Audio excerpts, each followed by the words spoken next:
But playing with Stevie was a great experience. I learned a lot of things.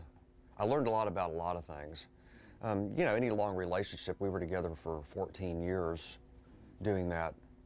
You know, it's mixed like anything else. It was very dimensional. I mean, every aspect of our life was, our lives were intertwined. Playing music was amazing. I mean, he was just an amazing player. He hardly did anything the same way twice. It was always very inspirational and very dedicated and lots of energy and wonderful. As many people say, how was it playing with Stevie? I go, great. Yeah, but this new record that we just released, the Classic Deluxe Edition of Couldn't Stand the Weather, I did a listen to everything again, which I had some time ago, but brought back a lot of memories of us going to New York. Texas Flood had come out. We were actually going to work on a record that was, you know, we had the deal, going to the big city. It was real exciting. Working with John Hammond, who had wonderful stories. Stories about Bob Dylan and Bruce Springsteen and Glenn Miller, Billie Holiday, Bessie Smith. It was just amazing. Well, that was a real great experience. We were there for 6 weeks doing that, living in New York, and it was wonderful. You listen to the songs and you remember what you were doing when you did them, you know, the things that were involved in that day or that week of work, and it's great memories. Yeah. Stevie was a quiet person, very, very gentle, great manners, a kind soul, soft-spoken, very non-political, and he had his beliefs which were really good. He was kind of he was a golden rule person, but he didn't go around espousing things about that. He was somebody who, what you got from him, you got by action and not by word.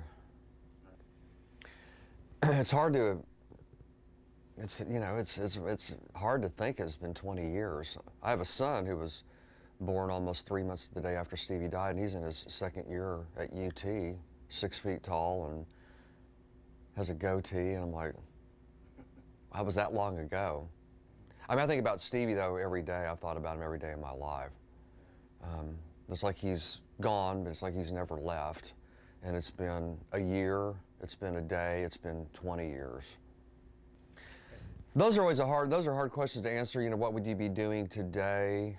I have no idea. I would like to think that we'd still be playing music, but the night that he passed away, we sat for a good half hour backstage at Alpine Valley, talked about a lot of that, about what we would do on our next record.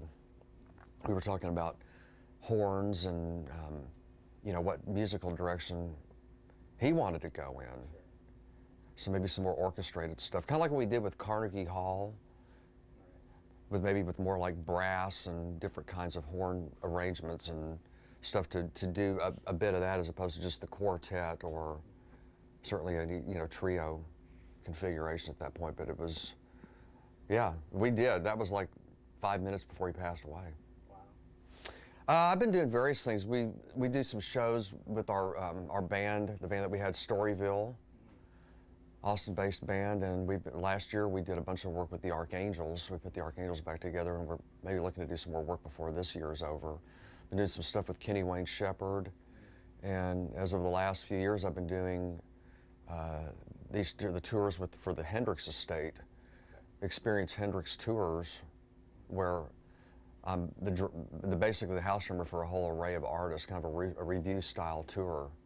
A lot of different artists on that, from Eric Johnson to Johnny Lang to Susan Tedeschi, Doyle Bramhall, Brad Whitford from Aerosmith. That's a fun thing to do.